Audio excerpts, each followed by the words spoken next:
जो वर्तमान परिप्रेक्षी रे नेपाल भारत प्रति गोटे अद्भुत व्यवहार करछि नहीं तार कारण देखंतु प्रथम कथा है जे जेतेबेले नेपालीज रॉयल फैमिली को मासाकर कर दिया है जदियो जनसाधारण का आगरे यहाँ गोटे इंटरनाल फ्योड बोलिक धरा जाउची जे नेपाल युवराज जी थिले से निजे ही तांका फैमिली गुरु सब मार दे सारी निजे निजे निजको गोली मारी आत्महत्या कले किंतु यहाँ केवल लॉजिकल लगी ना और आज पर्यंत स्वाभाविक भाव में लोक एक्सेप्ट करना तेणु डेफिनेटली यहाँ भी कौन चाइनीज इंटेलिजेंस एजेन्सी काम होता ही पारे कहीं आप देखिए जेपर्यंत नेपाल रॉयल फैमिली थिला से पर्यंत नेपाल रे Chinese I mean sorry communist ideology traction नहीं पर नथिला रॉयल फैमिली गला परे आपण देखंतु नेपाल रे कम्युनिस्ट रिवोल्यूशन हैला नेक्स्ट जो रॉयल फैमिली थिले नेक्स्ट राजा जी थिले तांको बाहर कर दिया हैला नेपाल हिंदू कंट्री थिला ताको सेकुलर डिक्लेयर कराला धीरे धीरे माओइस्ट माने सिटी पावर को आसिले प्रचंड आठंग आरंभ करी आज कुली पर्यंत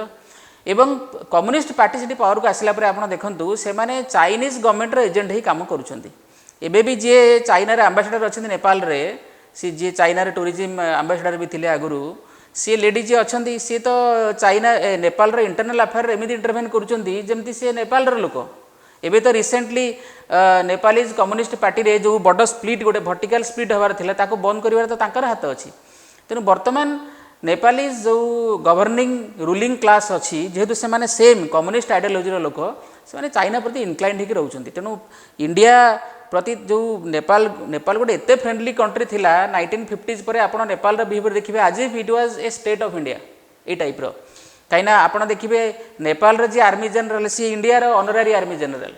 किसी बॉर्डर नथिला किसी वीजा नथिला आम फ्री मूवमेंट करि पारुथले इत्यादि इत्यादि तेणु ये जो स्ट्रेंज बिहेवियर आप देखुं ये केवल आइडियोलॉजिकल इनक्लिनेशन जो चाइनीज गवर्नमेंट जो कमांड करुच्ची नेपालीज रूलिंग क्लास को यहाँ हूँ तार नतीजा एवं रिसेंटली जो नेपाल जो टेरिटोरियल क्लेम करुच्ची ट्रेडिशनल जोड़ा नेपाल केबे कर आज डेट्रे करुच्ची से कन्स्टिट्यूशनल अमेंडमेंट भी नेपाल कलानी या पछरे आपड़ देखिपारे चाइना वर्तमान जेहेतु सीधासलख भाव में इंडिया को हरई पार ना हरइबार सेमती किसी संभावना भी देखा जाऊनी जदि आम इंडिया इकोनॉमिक स्टेटस देखा जीडीपी साइज देखा पॉपुलेशन देखा इंडिया डिफेन्स कैपेसिटी देखा मोस्ट इंपोर्टेंटली न्यूक्लियर कैपेसिटी आम भर गोटे पैरिटी अच्छी थरे न्यूक्लियर पैरिटी आसीगला जो तांकर जो कन्वेंशनल सुपरियरिटी अच्छी चाइनार जे आमठू टिके अधिक तांकर कन्वेंशनल मिलिटरी प्रिपेयर्डनेस अच्छी सेटा ऑटोमेटिकली डिमिनिश हो जाए जितेबाला आम पाखे न्यूक्लियर पैरिटी पलि आसे तेणु से कंटेक्स्ट चाइना देखुची इंडिया को सीधा साल डिफिट कर ना एबे भी आप देखो यही 15 तारिख केस कौन होती आपड़ देखु जहाँ इंटेलिजेंस डाटा मिलूँ आहरी अधिक संख्यार सैन्य मरीचंती हताहत होती आहत होती जो जितेबाला कि संख्या 1000 थी आम संख्या मात्र 200 थी तेणु चाइनीज आर्मी जो फाइट कर जो calibre physical calibre stamina etcetera बहुत कम बोली साधारणतः धरा जाए तेणु से आ गोटे फ्रंट बर्तमान इंडिया अगेंस्ट खोलुंट गोटे फ्रंट से पाकिस्तान आकार खोलिकी बस आ गोटे फ्रंट बर्तमान नेपाल आकार से खोली कहीं इंडिया को सीधा सड़क भाव में हरइबार संभावना बहुत क्षीण तेरे ग्लोबल परिस्थिति को जदि देखा जाए जदि विश्वर परिस्थिति कौन तृतीय विश्वयुद्ध आड़ को गति करुच्ची कि नहीं देखो तृतीय विश्वयुद्ध आड़ को आम ये छोट गोटे बॉर्डर क्लास को आम तृतीय विश्वयुद्ध जाऊा भाया कथा कहीपर ना कहीं आमर आगु जमी पृथ्वीटा गोटे कोल्ड वार टाइम रे गोटे होराइजेंटली डिवाइडेड होता जे एति कंट्री ईस्टर्न ब्लॉक बा सोवियत ब्लॉक रे ये कंट्री वेस्टर्न ब्लॉक रे गोटे आइडियोलॉजिकल वार चली ये बर्तमान से परिस्थिति ना तेणु तृतीय युद्धर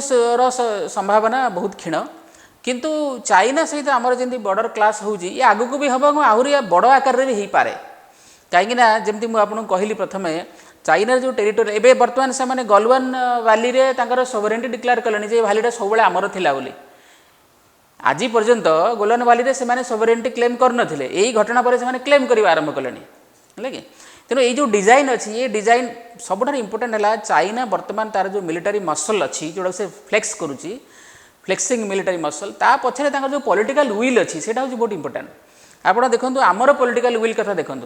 आमे 65 रे युद्ध जितिले बोली आमे समस्ते कहउचंती 71 रे आमे पाकिस्तान को दिवाह कले आमे समस्ते कहउचंती किंतु एबे भी पाकिस्तान रो आई मीन जम्मू काश्मीर जो पीओके पाकिस्तान ऑक्युपाइड काश्मीर जोड़ा से एबे भी पाकिस्तान पाखे अच्छी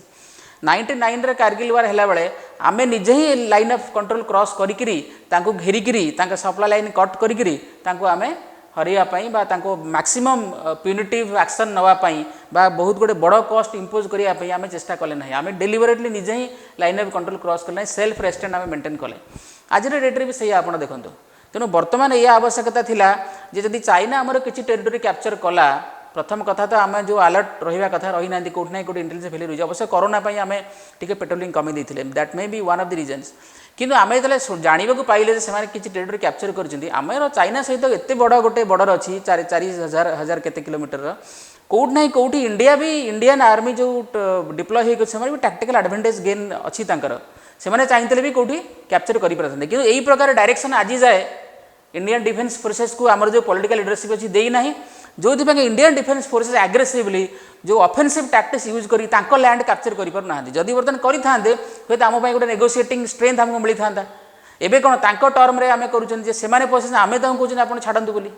है कि तेणु जमी गोटे थर होता केवल लाल बहादुर शास्त्री 1965 रे आम लाहौर जाइलु लाहौर कैप्चर भी करूँ तेणु से ही प्रकार वार स्ट्राटेजी जदिव आम इंडियन डिफेन्स प्रिपेरेडनेस रे आमर जहाँ आज पर्यटन जहाँ नॉलेज अच्छी आम फुली कैपेबल किंतु यही प्रकार क्लीयर विजन इंडियन लीडरशिप नथिबारु से डायरेक्शन आज पर्यटन आम आम डिफेन्स फोर्सेस को दे पारु नाहु जहाँद्वारा कि प्रॉब्लम फेस होची आमर आज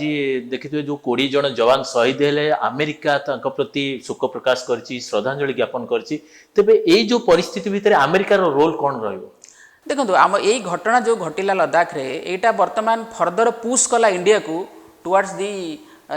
वेस्टर्न अलाइज तेणु आमर जो अमेरिका बर्तमान नुआ स्ट्रंग अलाय होगी बाहरी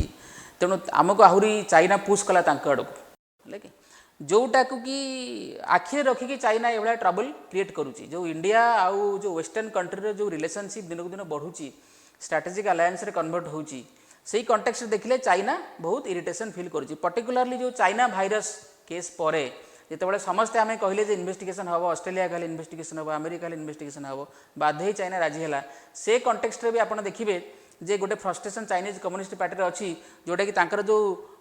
local I mean domestic audience अच्छी ताको भी से कौन ना कौट जगह कन्विंस करा चाहते निजे जी जिनपिंग प्रॉब्लम फेस कर निज पार्टी में 3-4टा फैक्शन कम्युनिस्ट पार्टी में अच्छी फॉर्मर प्रेसिडेंट जो जियांग जेमिन थे गोटे बड़ फैक्शन अच्छी एक्सेट्रा एक्सेट्रा तेणु डोमेस्टिक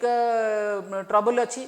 ता सहित इंटरनेशनल ट्रबल अच्छी एवं सेठू अटेंशन डाइवर्ट करने बर्तमान यहाँ गोटे परिस्थिति चाइना क्रिएट करुच्ची ता पछरे कारण या जे बहु वर्ष धरी 70 इयर्स प्लस धरिकी एमाने इंडिया जो वार साइकोलॉजी को स्टडी डिफेन्स प्रिपेयरनेस थे भी साइकोलॉजी से स्टडी कर देखुं इंडिया से इफेक्टिव एक्शन नब ना तेणु से देखुं जदि जो कस्ट इम्पोज कर इंडिया जब से एक्सेप्टेबल ताले से एमती रिस्क नौ जदि अनएक्सेप्टेबल हुआ ताले से रिस्क नियंता ना तेणु इंडिया को सेमती गोटे एग्रेसिव पोस्चरिंग करिया पड़ो से एग्रेसिव पोस्चरिंग बहुत इंपोर्टेंट किंतु अमेरिका रोल वर्तमान सुधा यह बहुत लिमिटेड है किंतु definitely new turn of event जे अमेरिका प्रथम थर पर कंडोलेंस एक्सप्रेस कला etcetera etcetera new turn of event but at least at the same time यहाँ बर्तमान लिमिटेड कंटेक्स्ट आम देखा पड़ो एमती फुल सपोर्ट आम अमेरिका पाइबा सेमती एक्सपेक्टेशन बर्तमान कर कौन आवश्यकता ना अच्छा जितेबाला तिक्तता सृष्टि होती विभिन्न विभिन्न देश मध्य से गोटे कथा आसे जे द्रव्य को वर्जन करवा तेरे वर्तमान परिप्रेक्षी चाइनार द्रव्य बहिष्कार करवा केते दूर यथार्थ हम आम भल हम जिते देखो आपण आमर जो चाइना आउ इंडिया भितर जो ट्रेड डेफिसिट अच्छी सेटा पाखापाखि मोर देन $70 बिलियन तामाने आम प्रति वर्ष एक्स्ट्रा एतिक अमाउंटर मनी चाइना को दौरान $70 बिलियन जोटा कि आमर डिफेन्स बजेट प्रति वर्ष नुहे ताठू कम आम डिफेन्स बजेट अराउंड $50 बिलियन तेणु आम जब प्रति वर्ष एति टंका चाइना को एक्स्ट्रा दौरान आउ तार कारण कौन आमे चाइनार जो जिनस आम इंपोर्ट करूँ तार अल्टरनेटिव सोर्स आम खोजी पार ना नंबर 1 नंबर 2 तार अल्टरनेटिव प्रोडक्शन आम इंडिया रे वर्तमान सहित तैयारी करने सुविधा कर पार ना जदिव आम कहते मेक इन इंडिया बा stand up India skill India startup India etcetera etcetera आम कर ना किंतु या पछरे गोटे सिंगल माइंडेड स्ट्रैटेजी दरकार आपड़ देखु गवर्नमेंट एबे रिसेंटली जो दिल्ली आई थिंक नोएडा जो मेट्रोर जो काम अच्छी आम गोटे सांघाई कॉर्पोरेशन को देते गोटे लेम एक्सक्यूज कौन ना से जो बिडिंग करते लोएस्ट आ 44 करोड़ मात्र से कम करते जो इंडियन कंपनी जो कि सेकेंड रे पाइबा कथा तेणु आम ये छोट छोट जिनस को आम तवज्जो दौना बा इम्पोर्टान्स दौना जो कि आम चाइनीज कंपनी इंडिया रे तार धीरे धीरे काय विस्तार कर चली। तेणु आमको जो जॉर्ज फर्नांडिस जो कथा कही आगु जे चाइना हूँ पोटेंशियल थ्रेट नंबर 1 से कथा को आखि रखी आमको चाइना को सही हिसाब से एक्सक्लूजन कैटेगरी रखा पड़ो। आमको सबु बेले देखा पड़ो जे आम जहाँ एक्टिविटीज करूँ ट्रेड डील करूँ कौन कंपनी की बिडिंग दौरान एक्सेट्रा एक्सेट्रा ये चाइना लाभवान होची कि जदि होची डिपेंडिंग अपन आमर जो WTO कमिटमेंट एक्सेट्रा एक्सेट्रा अच्छी से कमिटमेंट सहित आमको आखिया रखा पड़ो जे आम चाइना को एक्सक्लूड करें कि जदि करें डेफिनेटली आम करवा उचित। आ सरकार तरफ ये कार्यक्रम हो फॉर एग्जांपल आम जब चाइना को ये बिल्डिंग गोटे एग्जांपल नौ जो दिल्ली नोएडा एग्जांपल नौ मेट्रो एग्जांपल जदि आम चाइनीज कंपनी को न दे था नाइदर आम कौन WTO कौन रूल भायोलेट करूना कि करूना कि आम से कले आम चाइनीज कंपनी को देले हुए तो आज डेट्रे मे बी जेहेतु लद्दाख क्राइसिस होती आम हूँ कैनसल करदे पारती दैट्स अ डिफरेंट थिंग कि आम एटीट्यूड कौन आमर एटीट्यूड चेंज ही ना जो clear line of thinking political level रे स्ट्रैटेजिक लेवल रे डिफेंस लेवल रे clear line of thinking how to treat China as a potential threat number 1 मु एनिमी कथा कहूनी potential threat number 1 George Fernandes कही I think in 2002 and 3 this is 2020 या भितर potential threat number 1 नुहे एनिमी नंबर 1 हो सारे चाइना ये कथा घटिला कौन कहीं ये जो last 20 years plus 17 plus years रे आम चाइना को सही सेगमेंट आज रखिपारी ना तेणु ये जो प्रकार थिंकिंग इतने क्लारिटी ना इंडिया जो स्ट्रैटेजिक कम्युनिटी अच्छी लीडरशिप अच्छी ये विषय क्लारिटी आने को पड़ो how they want to deal with China से माने चाइना को शत्रु भाव में ग्रहण करने चाहते मित्र भाव में ग्रहण करने चाहते बा मित्र हेले भी ताकू गोटे डिस्टेंट फ्रेंड हिसाब से ग्रहण करने चाहते इमिडिएटली फ्रेंड हिसाब से ग्रहण करने चाहूना तेणु आमर चाइना नेबर आमर किसी ऑप्शन ना वी हैव टू को habit but at the same time आमको बहुत क्लारिटी मेंटेन करने पड़ो ये बहुत अलर्ट रहा पड़ो। तेबे डॉक्टर साहू आम दर्शक बंधुक मुझे आपन को गोटे क्वेश्चन पचारि जे भारत चाइनार द्विपाक्षिक संपर्क आगु को किपरि रहिबो? द्विपाक्षिक संपर्क देखु वर्तमान तो निश्चित भाव में भल ना किंतु यार अर्थ नुहे जे आम सब जिन बंद करदेवा आमर जो टॉक चली डिप्लोमेटिक नेगोशिएशन चलो ट्रेड रिलेशन इमिडिएटली सब जिन बंद हम ना जेपर्यंत आम alternative goods and services importing destination जेपर्यंत खोजी ना तेणु चलो किंतु at the same time government fast हूँ क्लारिटी रहा दरकार जे कौ लेवल द्विपाक्षिक बायलैटरल रिलेशनशिप एस्टाब्लिश करने चाहते give and take definitely also tit for tat किंतु टीट फॉर टैट भी करने पड़ो गिव एंड टेक रे भी give and take proportionality maintain करने पड़ो जमती आप देखो ट्रंप आसला से टारिफ इम्पोज करी चाइना जो प्रति वर्ष यूएसए रु गोटे $600 बिलियन प्लस डॉलर रे गोटे एक्स्ट्रा सरप्लस ट्रेड करके एत टका नहीं जाऊला ता अगेंस्ट ट्रंप आसला बहुत गुड एक्शन नहीं जो कि चाइनीज इंडस्ट्री अफेक्टेड भी होती तेणु इंडिया को भी करने पड़ो तेणु आम जो कहूँ आम आमर टेरिटोरी को डिफेंड कर कैपेसिटी अच्छी आमर इकोनॉमिक इंटरेस्ट को डिफेंड कर कैपेसिटी अच्छी आम जोटा क्लेम करूँ प्रधानमंत्री महोदय क्लेम करुँचर जेते कम्युनिटी अच्छा कनसर्न ए क्लेम करूँ आमको कम देखा पड़ो आमर फास्ट है चाइना को आम केमी ट्रीट करूँ कौ जगार चाइना को रखा चाहूँ से विषय कंप्लीट क्लारिटी आवश्यकता अच्छी।